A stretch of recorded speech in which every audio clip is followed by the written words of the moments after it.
Shalom semuanya. Ya, dengan lebih keras lagi katakan shalom. Wah, terima kasih ya untuk kesempatannya. Thank you Ko David, Stefani juga. Ya, sehari ini saya sangat antusias, saya happy sekali, saya excited sekali untuk menyampaikan apa yang menjadi isi hati Tuhan untuk setiap kita. Ya, yang antusias katakan amin. Ya, jadi bisa tampilkan slide pertama ya, saya undang setiap kita membaca di Matius 5 ayat 6. Ya, silakan buka Alkitabnya, Alkitab digitalnya ya semua, atau bisa ngelihat ke depan juga it's okay ya, karena saya sudah sediakan. Ya, oke. Ya, bisa baca bersama-sama ya, hitungan ketiga, 1, 2, 3.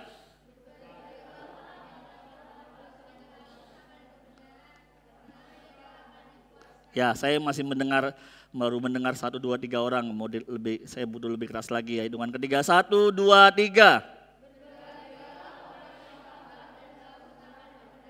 Karena mereka akan dipuaskan. Ya, jadi sebelum saya memulai penyampaian firman pada siang hari ini, saya mau mengingatkan setiap kita bahwa mungkin kita sering bertanya ya, kenapa ya ada orang pulang ibadah, pulang CG kok ada orang yang luar biasa ya, dia sukacita, dia semangat, tapi ada orang yang biasa-biasa aja. Apakah Tuhan hanya berbicara kepada beberapa orang dan Tuhan tidak berbicara kepada orang-orang tersebut? Tapi jawabannya lewat ayat ini, yang membedakan adalah bukan itu, tapi yang membedakan adalah ada orang-orang yang lapar dan haus akan hadirannya, akan pribadinya. Jadi saya rindu ya, karena ini berhubung ini ibadah Army of God, boleh dong saya ekspektasi setiap kita sama-sama ngeresponi setiap pemberitaan firman Tuhan yang ada dengan katakan yes, haleluya, amin, tepuk tangan, sorak-sorai ya. Boleh dong saya minta berharap mengekspektasi hal itu karena ini ibadah Army of God. Yang mau katakan amin. Jadi saya rindu setiap kita meresponi dengan semangat, dengan antusias setiap pemberitaan firman Tuhan yang ada, dan gak cuma semangat tapi juga memiliki haus dan lapar supaya setiap teman-teman semua pulang dengan mendapatkan banyak berkat ya. Yang mau katakan yes. Ya, oke, next slide. Ya, seperti yang teman-teman ketahui ya, bulan ini temanya luar biasa sekali, The Precious One, dan ketika Koko persiapan, Koko diingatkan bahwa hal ini nggak hanya akan memperlengkapi setiap kita semua di masa muda kita, tapi sampai seterusnya kalau kita memegang nilai yang disampaikan sepanjang bulan ini pasti akan memperlengkapi hidup kita dan akan mengubahkan hidup kita. Amin. Ya, kita sama-sama buka di Yesaya 43 ayat 4 yang kebetulan tadi dibacakan oleh Anggi di ending pengumuman. Ya, mari sama-sama kita buka di Yesaya 43:4.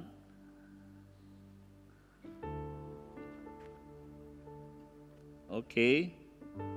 Ya, jika sudah dapat saya undang teman-teman semua bangkit berdiri yuk.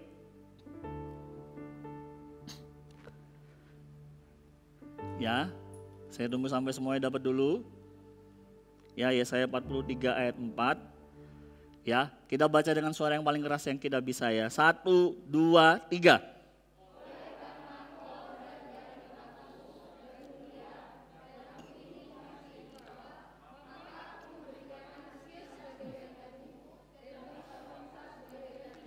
Oke, jangan duduk dulu ya. Jadi ayat ini buat siapa? Ayat ini buat kita semua. Jadi ayat ini mengingatkan bahwa kita semua berharga di mata Tuhan. Ya, bahkan firman Tuhan berkata kita ini mulia. Ya, gak cuma berharga tapi kita ini mulia. Jadi ayat ini mengingatkan kita bahwa kita ini yang paling berharga di hadapan Tuhan ya.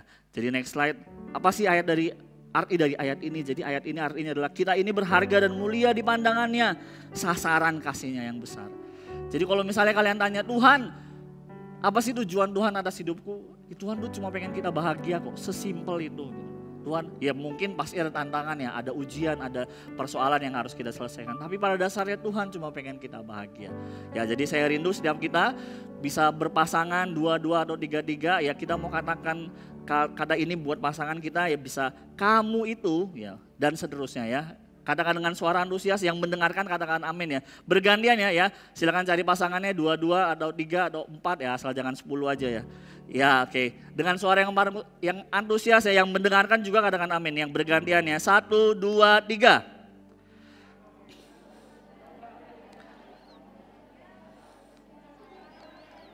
Oke, yang satunya 1, 2, 3.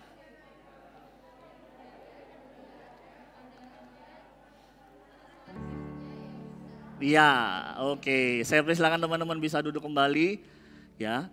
Jadi kita ini berharga, ya. Dan kita ini apa? Kita ini apakah cuma beberapa orang? Enggak, kita semua berharga di hadapan Tuhan. Kita semua mulia di hadapan Tuhan. Oke, sebelum kita lanjut membahas hal itu lagi, saya pengen kita sama-sama loncat dulu membahas hal yang lain. Ya, next slide. Ya, seperti kita ketahui remaja atau kita anak muda memiliki potensi yang besar baik untuk mengembangkan generasi selanjutnya atau termasuk di dalam gereja. Jadi setiap kita, saya mau mengingatkan kembali, mungkin beberapa teman-teman lupa bahwa setiap kita semua punya potensi yang luar biasa, yang percaya katakan amin. Oke ya, jadi setiap kita punya potensi yang luar biasa. Termasuk juga di dalam pelayanan ya, termasuk di bidang pelayanan. Tapi di luar pelayanan pun saya percaya Tuhan sudah taruhkan setiap kita potensi, talenta, skill. Ya, jadi gak ada yang setiap kita lahir itu karena wah iseng gitu ya, terus gak bisa apa-apa, gak ada. Saya percaya setiap kita dalam seiring dengan waktu kita akan menemukan potensi kita. Ya, next slide. Ya, jadi anak muda itu ciri-ciri anak muda, ciri-ciri remaja itu yang pasti secara fisik lebih kuat. Yang kedua secara pemikiran lebih fresh, yang ketiga secara pergerakan lebih cepat. Ya, saya jelaskan satu-satu dulu ketika Kowo kuliah di Salatiga, jadi saking kita semangat jalan-jalan itu kadang tuh kita bisa pagi di jalan-jalan ke Semarang, ya siangnya di Salatiga, sorenya bisa jalan-jalan ke Solo gitu. Karena kita ya buat kita hal itu biasa gitu, karena secara fisik kita kuat, ya kita daya tahannya lebih lama. Ya, yang kedua secara pemikiran yang pasti anak muda remaja itu lebih fresh. Ya, jadi karena belum terkontaminasi pemikiran-pemikiran aduh ya biaya-biaya dan sebagainya ya. Kalau orang udah semakin dewasa tuh kontaminasi biaya-biayanya tuh banyak banget ya. Jadi bisa dibilang anak muda dan remaja lebih fresh dan secara pergerakan juga lebih cepat karena mereka gesit gitu. Mereka siap, mereka wah mau kemana aku siap gitu. Kalau semakin kita dewasa biasanya semakin banyak pertimbangan. Ya jadi kita tahu bahwa ya kayak kemarin kayak Koko kebetulan ada CG di tempatnya orang tuanya Reva dan kita lihat, Reva kok bisa ngelukis sebagus itu ya, itu potensi dari Tuhan. Ya kita tahu juga beberapa kali Vega bikin desain baju juga yang bagus juga dan kemarin juga Vina juga habis ngirim lomba cipta lagu dan puji Tuhannya menang gitu dan uniknya tuh dia bikin lirik lagu tuh kata-kata yang Koko sendiri gak paham gitu. Jadi begitulah kita anak muda dan saya percaya setiap kita semua juga pasti punya pemikiran-pemikiran yang fresh juga. Ya, yang potensi-potensi yang luar biasa. Karena Tuhan yang sudah taruhkan itu atas setiap hidup kita ya. Yang percaya katakan amin. Ya, jadi tapi next slide ada problem. Yaitu di dalam problem untuk menuju kedewasaan ini banyak sekali hambatan yang dapat mempengaruhi remaja. Salah satunya adalah rasa insecure. Ya, jadi ketika kita sudah tahu kita punya potensi yang luar biasa, ketika kita tahu bahwa Tuhan sudah punya mimpi juga yang luar biasa buat kehidupan kita pribadi, tapi ternyata ada satu problem. Yang pasti ada banyak problem, tapi salah satunya adalah insecure. Ya, jadi ya, next slide. Insecurity adalah perasaan tidak aman, gelisah, dan takut yang muncul akibat perasaan bersalah, malu, dan ketidakmampuan akan sesuatu. Ya, jadi insecurity adalah perasaan tidak aman, gelisah, dan takut yang muncul akibat perasaan bersalah, malu, dan ketidakmampuan akan sesuatu. Ya, jadi untuk kita mencapai potensi maksimal kita ternyata ada beberapa hambatan. Salah satunya adalah rasa insecure itu. Jadi perasaan tidak aman, gelisah, dan takut yang muncul akibat perasaan bersalah, malu, dan ketidakmampuan akan sesuatu. Ya, jadi dari 100 alasan penyebab anak muda remaja merasakan insecure ada 3 teratas yaitu next slide. Pertemanan ya, out of the group, jadi nggak dianggap gitu ya, maksudnya dia ngerasa kok aku terkucilkan ya. Terus yang kedua prestasi belajar. Ya misalnya jadi dia ngerasa gak nyaman, aduh kok aku udah berusaha sungguh-sungguh kok nilaiku segini ya. Terus yang ketiga adalah merasa tidak dipahami orang tua. Ya jadi kalau misalnya teman-teman ada ngerasa, oh kok aku kayak gitu ya. Ya pertama kalau teman-teman gak ngerasa puji Tuhan, tapi kalaupun teman-teman ngerasa beberapa hal ada yang disebutkan di atas, ya wajar ya. Itu aja. Jadi teman-teman gak usah ngerasa, wih aku ini berdosa, aku ini anak muda yang gak layak, enggak, itu wajar. Dan tujuan dari hari ini kita mau belajar bagaimana cara mengatasi hal itu. Ya, next slide. Rasa insecure yang berlebihan pada remaja terhadap dirinya dapat menyebabkan terganggunya mental mereka dan membuat masa muda kita menjadi tidak maksimal. Ya, jadi Koko kesaksian sedikit dulu. Koko ketika kuliah, ya salah satu yang bikin Koko rasa insecure adalah tidak diterima. Ya, jadi Koko ini paling gak bisa kalau dulu ya, apalagi pas kuliah, paling gak bisa kalau tidak diterima. Ya, jadi paling gak bisa kalau misalnya kan nyapa orang gitu, oh ya halo apa kabar, terus tiba-tiba beberapa minggu kemudian, aduh kok tak kesapa dia biasanya dia semangat, halo Sandro, terus tiba-tiba diam ya, itu tuh bikin Koko tuh kepikiran gitu. Kepikiran tuh gak cuma selintas saja tapi bisa berlarut-larut, dia kenapa ya, aku habis ngelakuin kesalahan apa ya, aku habis salah ngomong ya, apa aku habis salah SMS ya, aku habis salah apa ya, kepikiran terus dan benar gitu, itu bikin gak nyaman. Padahal orang yang kita pikir kita ngelakuin kesalahan gak ngemikir apa-apa gitu. Maksudnya dia biasa aja. Cuma kita sendiri yang ngerasa, aduh aku habis bikin, dan itu akhirnya itu takes time gitu. Ngabisin waktu. Kita pikirin kadang gak bisa tidur. Wah, dan itu bisa berhari-hari dan selama Koko kuliah beberapa tahun Koko cukup struggle dengan hal itu. Ya tapi puji Tuhan pelan-pelan pulihkan dan saya percaya mungkin dari ada kita juga yang merasakan hal yang sama. Ya kita gak bisa ditolak, kita ngerasa, duh aku kok ini ya, aku biasanya juara ranking 1 kok kali ini ranking 3 gitu, merasa insecure dan merasa tidak dipahami juga oleh orang tua. Atau ada pertimbangan-pertimbangan yang lainnya. Ya tapi ada kabar baiknya buat kita semua, ya jadi sekalipun suatu saat kita merasa insecure sama diri kita sendiri, percayalah di hadapan Tuhan kita ini berharga. Ya seperti subtema yang diberikan untuk siang hari ini adalah the apple of God's eye.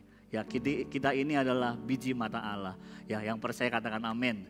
Ya jadi itu adalah subtema untuk sepanjang khotbah siang hari ini dengan judul, next slide, mengubah insecure menjadi bersyukur. Ya jadi ketika teman-teman suatu saat ngerasa lulus nih dari sini ke tempat kuliah, terus ketemu teman-teman, aduh aku ditolak, kita bisa ngubah itu menjadi bersyukur. Ketika teman-teman nanti masuk ke tempat kerja nih, terus waduh kok teman-temanku semua handphonenya gini-gini, kok aku handphonenya paling biasa, kita bisa mengubah itu semua menjadi rasa syukur. Ketika suatu saat kita ketemu calon mertua, waduh calon mertua, wah semua ininya saudara-saudaranya punya ini, kok aku gak punya. Nah kita bisa mengubah itu semua dengan rasa menjadi bersyukur ya. Yang antusias katakan amin. Ya sekian intro dari Koko ya, kita akan memasuki inti dari khotbah dari siang hari ini ya. Next slide, kita buka sama-sama di Mazmur 17 ayat 8.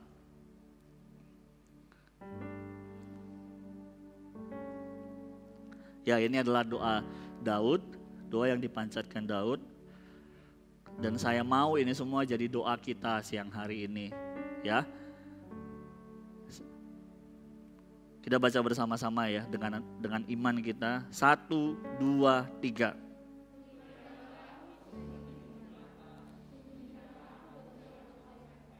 Ya jadi kita ini adalah biji matanya. Ya, ini adalah kata kunci untuk khotbah sepanjang siang hari ini. Kita ini adalah biji mata Tuhan.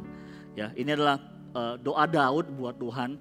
Tuhan peliharalah aku seperti biji mata, sembunyikanlah aku dalam naungan sayapmu. Next slide. Ya, Koko ngambil translate dari Amplified Bible yang cukup bagus juga. Ya, ini usahakan baca yang benar ya. Jadi kalau salah nggak apa-apa ya. Keep me in your affectionate care.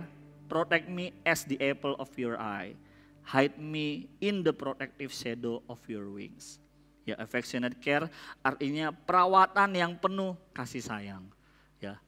Ya, ini jadi doa kita siang hari ini, amin, bahwa Tuhan peliharalah aku seperti biji matamu Tuhan. Rawatlah aku, jagai aku, lindungi aku seperti biji matamu. Ya, ini jadi doa kita, gak hanya siang hari ini, tapi sampai seumur hidup kita pengen kita jadi biji mata ya Tuhan. Ya, yang mau katakan amin. Ya, jadi seperti yang hari ini kita pelajari, bahwa hari ini kita mau belajar mengubah insecure menjadi bersyukur.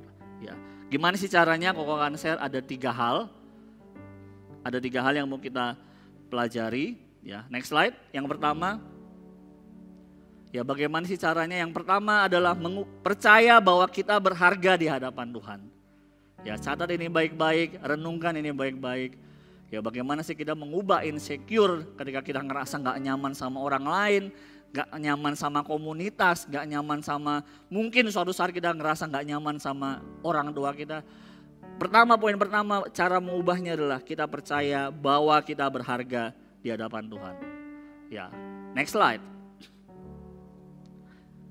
Oke, biji mata atau apple of my eyes dalam bahasa Inggris pada masa sejarah merujuk kepada suatu hal atau seseorang yang lebih dihargai ketimbang hal atau orang lainnya. Frase tersebut adalah sebuah idiom yang merujuk kepada pupil mata. Ya, tangkap ini baik-baik ya, pelan-pelan. Ya, Koko dapat ini dari Wikipedia. Ya, terima kasih Wikipedia. Ya, terus next slide. Ya, jadi kita semua pengen belajar biji mata. Biji mata adalah metafora Ibrani yang menyatakan sesuatu yang sangat bernilai dan disayangi. Ya, ada yang nggak sayang sama biji matanya? Ya, suka nyolong-nyolong biji matanya ada? Ya, saya pikir nggak ada ya. Ya, kalau ada bertobatlah. Next slide. Jadi ketika kita menjadi biji mata Allah, artinya kita jauh lebih berharga dibanding ciptaannya yang lain. Yang percaya katakan amin. Wow, kita ini jauh lebih berharga dibanding ciptaan yang lain. Ya, alam semesta dengan segala isinya. Padahal kalau kau pernah ketika kuliah gitu belajar pada satu mata kuliah ilmu alam dasar, ya jadi kan dosennya mengasih ukuran ada perbandingan manusia dengan planet bumi, ya manusia dengan planet matahari. Dan sebenarnya manusia secara ukuran dibanding alam semesta tuh nggak ada artinya. Tapi ternyata kita biji mata Allah, artinya kita jauh lebih berharga dibanding ciptaannya yang lain. Wow, ya. Yang bersyukur ketika kita ini biji mata Allah katakan amin. Ya, jadi next slide. Ya kenapa sih salah satunya kenapa kita bisa tahu bahwa kita ini berharga? Ya berfirman, kita sama-sama buka di Kejadian 1 ayat 26.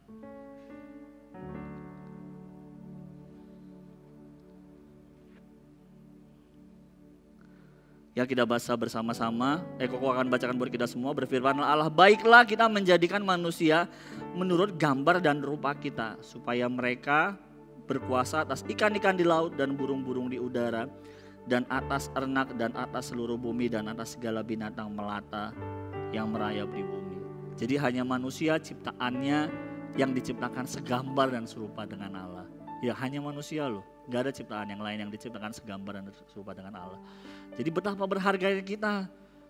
Ya, jadi Koko rindu bahwa kita sepulang dari sini itu berharga. Kita tahu bahwa aku ini berharga. Aku ini biji mata Allah. Ya, next slide. Ya, catat ini baik-baik ya teman-teman. Kita ini berharga bukan karena next slide. Yang pertama penampilan fisik kita.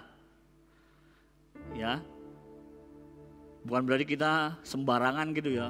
Terus nggak potong rambut 3 tahun, 5 tahun, enggak. Cuma bukan itu yang menentukan kita di berharga. Yang kedua, jumlah follower Instagram kita.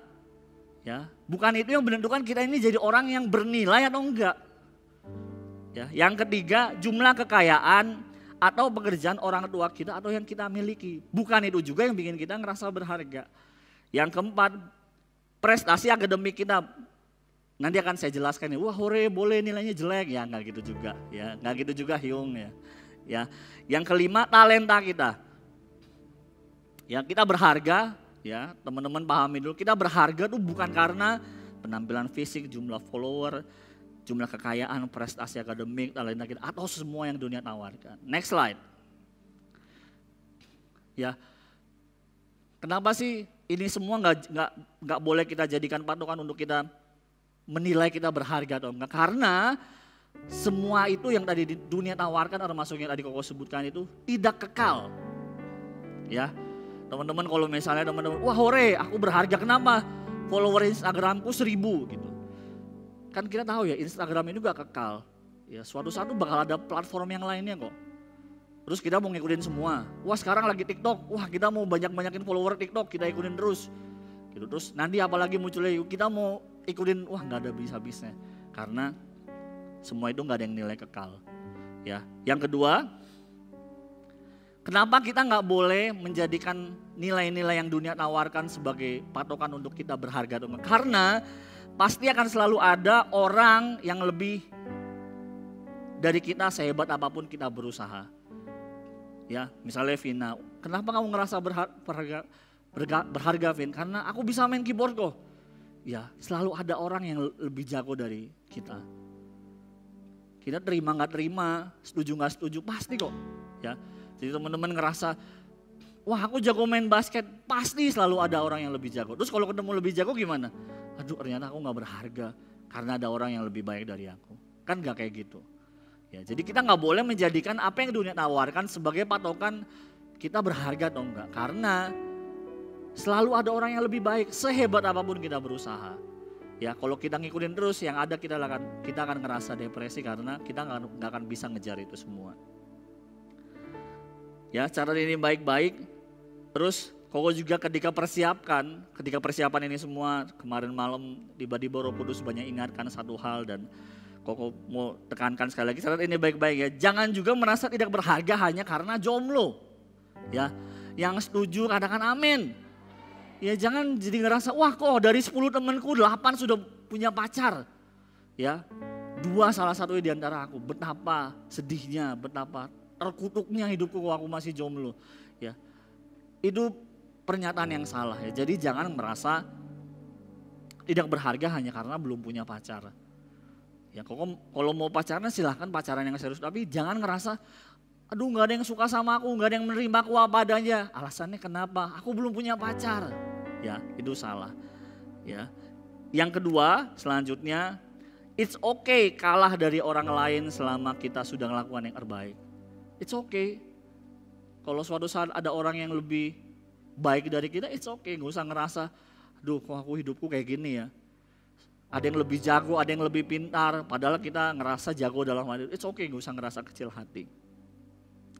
Nah ini juga nih. Kok nggak tahu ya kenapa ketika persiapan Tuhan ingatkan banyak hal ini. Jadi it's okay juga kalau suatu saat orang yang kita suka jadian sama orang lain. Ya, it's okay gitu. Kita nggak perlu ngerasa apa karena aku ini jelek, nggak bermutu, nggak dicintai Tuhan sehingga dia jadian sama orang. It's okay gitu. Itu tuh tidak mengurangi bahwa kita tuh berharga di hadapan Tuhan. Yang percaya katakan amin. Jadi it's okay kalau suatu saat orang yang kita suka jadian sama orang lain ya, dunia belum berakhir. Ya, next slide. Ya, kita merasa berharga bukan karena kita bisa mengejar apa yang dunia tawarkan, tapi kita berharga karena kita tahu dan yakin 100% bahwa Allah mengasihi kita dan menerima kita apa adanya. Yang percaya katakan amin. Ya, jadi Koko mau ingatkan kita semua bahwa kita berharga tanpa perlu punya pacar dulu, tanpa perlu punya kekayaan dulu, tanpa perlu punya penampilan fisik tertentu, tanpa perlu punya ngejar Samsung yang terbaru seperti apa, tanpa perlu punya jumlah Instagram follower yang seperti apa, tanpa perlu itu semua di hadapan Tuhan kita udah berharga.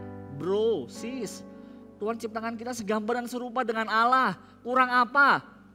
Ya, jadi kita jangan taruh standar hidup kita merasa berharga dengan yang standar yang dunia tawarkan. Karena di hadapan Tuhan kita sudah berharga. Ya, yang mengerti hal ini katakan amin. Ya, sebelum Koko melanjutkan, saya ajak kita semua doa sebentar yuk. Ya, semua pejamkan mata. Ya, hari ini kita diingatkan bahwa kita semua berharga di hadapan Tuhan. Amin. Di dalam hadirat Tuhan, ya Koko rindu ketika firman Tuhan ini disampaikan,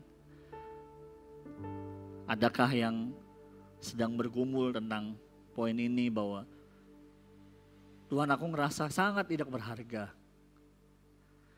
Karena mungkin di keluarga kita tidak diterima, di sekolah juga kita tidak diterima, atau di pekerjaan mungkin kita juga gak diterima. Kita ngerasa, Tuhan kenapa ya fisikku seperti ini, kenapa gak kayak ini? Tuhan kenapa ya orang tuaku gak punya ini, kenapa orang dia punya? Tuhan kenapa ya aku masih belum punya pacar, semua temanku udah punya pacar. Tuhan aku gak ngerasa berharga.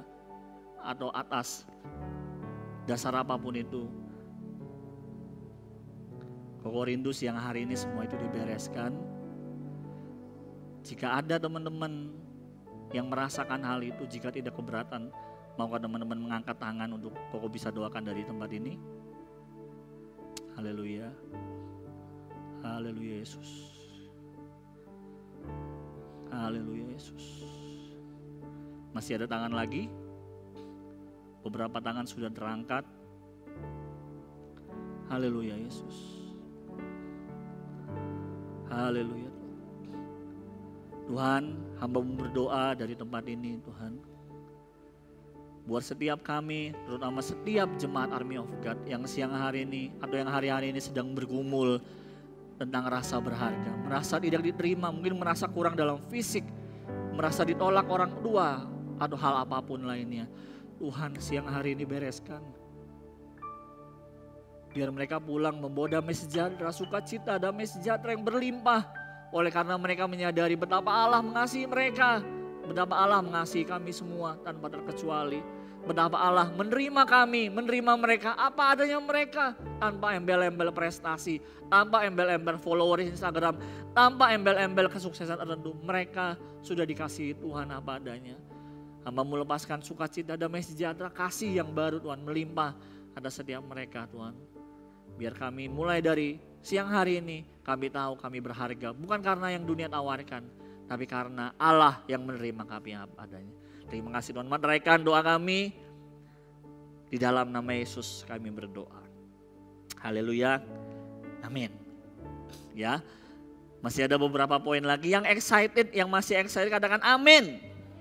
Ya, tapi Koko ingatkan ya, bukan kayak tadi ya, kita bukan berharga karena nilai akademik atau karena fisik, tapi bukan berarti kita jadi gak ngurus diri sendiri juga ya.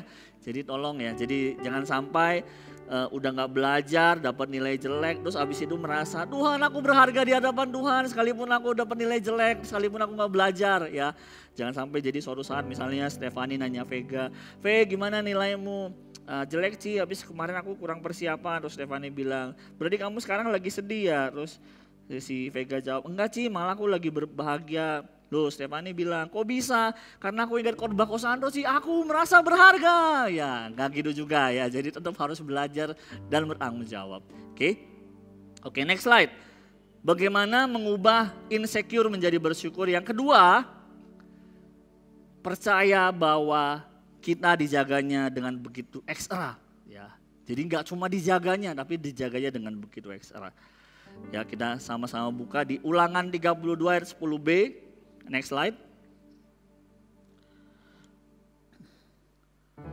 Ya, semua bisa baca di depan atau buka nggak apa-apa. Ulangan 32 ayat 10b.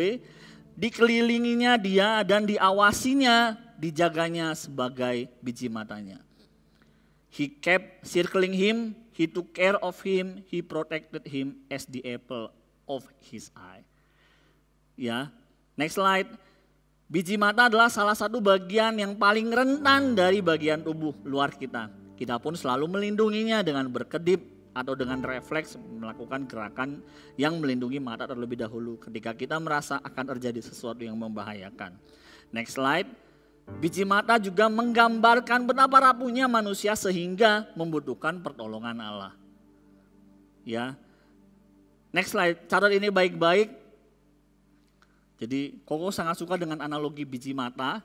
Ya, jadi ya biji mata, jadi Tuhan menjagai kita. Percaya bahwa kita ini dijaga dengan begitu ekstra. Ya, catat ini baik-baik ya. Dia menjaga kita sehingga terkadang dia harus menjauhkan diri kita dari sebuah keadaan, dari beberapa orang atau dari sesuatu yang bisa barang atau hobi dengan tujuan untuk menjaga hidup kita. Tapi justru kita yang sering lupa karena kita keras kepala. Kita yang sering keras kepala. Ya. Jadi kita percaya siang hari ini bahwa kita ini dijagai Tuhan, diawasi Tuhan. Ya. Kalau kita biji mata kan, kalau mungkin wah kakimu kenapa? Wah kena ini kesenggol, luka sedikit gitu. Terus mau diobatin enggak? Nanti enggak apa-apa lah, oke kok masih bisa jalan. Kok enggak pernah menemui ya tiba-tiba matanya luka. Matamu kenapa? Kayaknya kena ketusuk sesuatu. Terus mau diobatin sekarang, nanti aja masih bisa. Katakan kayaknya enggak mungkin kayak gitu ya. Pasti kan kita kan berjuang, merawat. Aduh gimana ini mata kok enggak bisa ngelihat gimana ini? Kan gitu ya, mestinya. Begitupun kita di hadapan Tuhan. Ya, jika terjadi sesuatu sama Yusuf, masakan Tuhan, misalnya malaikat, Tuhan Yesus itu Yusuf lagi butuh bantuan, waduh tenang aja lah, dia bisa sendiri, kan gak mungkin kayak gitu. Kenapa? Karena Yusuf biji mata Tuhan. Dia kan pasti langsung menolongnya, karena dia lagi ngawasi Yusuf gitu. Jadi kita ini diawasi. Ngapain kita harus sedih, ngapain kita harus galau, ngapain kita harus takut bahwa ada Tuhan yang mengawasi hidup kita. Ya, yang percaya katakan amin. Nah, jadi jangan keras kepala ya teman-teman, jika suatu saat Tuhan menjauh, sepertinya seolah-olah, kok aku lagi dekat sama ini gak bisa ya. Kok aku lagi mau fokus di hobi ini, kok rasanya gak bisa ya. Aku lagi lagi pengen kayak gini kok, kayaknya Tuhan jauhkan ya. Nah itu dulu sebenarnya Tuhan yang sedang menjaga kita. Kita hanya gak boleh keras kepala. Oke, next slide. Ya, siapa yang menyerang kamu, menyerang buah hatiku. Maka Tuhan yang Maha Kuasa menyuruh aku menyampaikan pesan ini kepada bangsa-bangsa yang telah merampoki umatnya. Zakaria 2 ayat 8 terjemahan bahasa Indonesia sehari-hari. Ya, siapa yang menyerang kamu, menyerang buah hatiku. Ada terjemahan lain yang berkata, siapa yang menyerang kamu, kamu ini kita semua menyerang buah hatiku. Ya. Nah, dengar ini baik-baik ya. Ini lagi Tuhan ingatkan ketika kau persiapan. Makanya karena jadi kita ini semua biji mata Tuhan. Amin. Ya, jadi misalnya ketika suatu saat teman-teman baik cowok maupun cewek yang sudah mau memasuki masa-masa pacaran ya, suatu saat mau mendekati orang lain ya, yang cowok pastikan Anda mendekati dengan bertanggung jawab ya. Ya, jadi tidak menabur cinta di mana-mana ya, dekat di A, dekat di B, dekat di C. Karena yang kalian dekat itu biji mata Tuhan ya. Jadi jangan jadi orang yang suka menabur di mana-mana ya. Kalau mau dekat di satu ya dekatilah dengan yang serius. Ya. Terus begitu pun dengan cewek ya. Jadi dideketin gitu, dideketin siapa? Wah, terima, wah cowok kan gampang, terima, terus pas ditembak, lu aku gak ngerasa apa-apa kok sama kamu gitu. Jadi mau diajak jalan, mau diajak kemana-mana, giliran ditembak gitu, wih kamu bukan siapa-siapaku, waduh ya. Jangan jangan gitu ya, jadi cewek pun jangan kayak gitu. Karena cowok itu adalah biji mata Tuhan ya, jadi jangan kalian mempermainkan orang lain ketika nanti kalian mau serius berhubungan ya. Yang nangkap poin ini katakan amin. Ya, jadi karena ketika kita disakiti, ketika ada orang yang ini pun yang Tuhan ingatkan yang ketika kau persiapan. Jadi suatu saat kalau kita disakitin sama orang yang kita suka atau orang lain jauh atau teman siapapun itu, gak usah ribut. Karena kita dijaga sama Tuhan, kita ini biji mata Tuhan. Ya, jadi jangan terlalu yang gimana-gimana, percayalah Tuhan menjaga kita. Percayalah Tuhan mengawasi hidup kita. Ya, jadi karena kita ini biji mata Tuhan. Ya, yang terakhir, poin yang terakhir, ya percaya bahwa Allah akan menolong kita tepat pada waktunya. Ya, jadi ketika kau renungkan ini lagi dan dalam analogi biji mata ya, kembali lagi ya ketika biji mata kita misalnya suatu saat Eva mau kelilipan, dia tahu ada benda yang menuju ke matanya, kan dia enggak ini ya, aduh apa yang aku lakukan yang menghindar tidak, kan enggak ya. Pasti otomatis dia akan menghindar ketika sesuatu mau menyerang matanya. Begitupun Tuhan ke hidup kita. Ya ketika ada sesuatu yang mencoba mencelakakan kita, percayalah Tuhan akan menjaga kita. Tuhan akan melindungi kita secepat kalau kita lagi menutup mata kita ketika ada debu mau masuk ke dalam. Ya secepat itu pertolongan Tuhan. Wow. Jadi bagian kita adalah percaya sama Tuhan. Ya, next slide. Ya kenapa Allah pasti akan menolong kita? Karena Allah tidak seperti manusia yang gampang menyesal dan suka berdusta. Bila Allah berjanji pasti ia tepati. Bila ia berbicara tentu akan terlaksana. Bilangan 23 ayat 19 versi bahasa Indonesia sehari-hari. Ya, jadi percayalah Tuhan akan menepati janji. Tuhan akan melindungi kita. Ya karena dia bukan manusia, manusia bisa lupa, manusia bisa nggak sempurna, manusia nggak bisa menjaga kita, nggak bisa melindungi kita 24 jam. Tapi beda dengan Allah, dia sempurna, dia pasti akan menjaga kita, melindungi kita, akan segera menolong kita ketika kita berdoa dan berseru-seru kepada Tuhan. Ya, yang percaya katakan amin. Ya jadi dengar ini baik-baik juga, mungkin saat ini kita berpikir, aduh masa depanku kayak gimana ya, aku fisikku kayak gini, orang tuaku pekerjaannya cuma ini. Apa yang terjadi sama masa depanku? Wah kayaknya aku bakal jomblo seumur hidup atau jomblo karatan gitu, mungkin saking lamanya jomblo. Tapi percayalah, Tuhan tuh menolong kita loh. Tuhan ngawasin hidup kita. Kalau kita berdoa dan berseru kepadanya, pasti dia akan bersegera menolong kita. Next slide. Allah pasti menjawab setiap doa kita dan pergumulan kita yang disampaikan dengan tulus dan berserah. Tetapi kadang kita yang lupa, dengarkan ini baik-baik. Kadang kita yang lupa bahwa tidak atau belum adalah sudah merupakan jawaban dari doa. Ya, jadi percayalah Allah tuh pasti jawab kok. Ya kembali lagi analoginya misalnya jodoh gitu ya. Tuhan aku mau sama dia, harus dia, hanya dia gitu. Aku berdoa tapi Tuhan gak dengar. Gitu. Buktinya aku gak deket, nah dia lupa kalau Tuhan juga bisa menjawab enggak bukan dia. Cuma kita hanya aja yang pengennya sama dia. Jadi Tuhan pasti mendengar dan menjawab doa kita. Ya, Koko tutup dengan aplikasi, next slide. Yang pertama teman-teman saya rindu di AOG kita sama-sama kerjakan aplikasinya adalah saling menerima perbedaan terutama dengan komunitas AOG.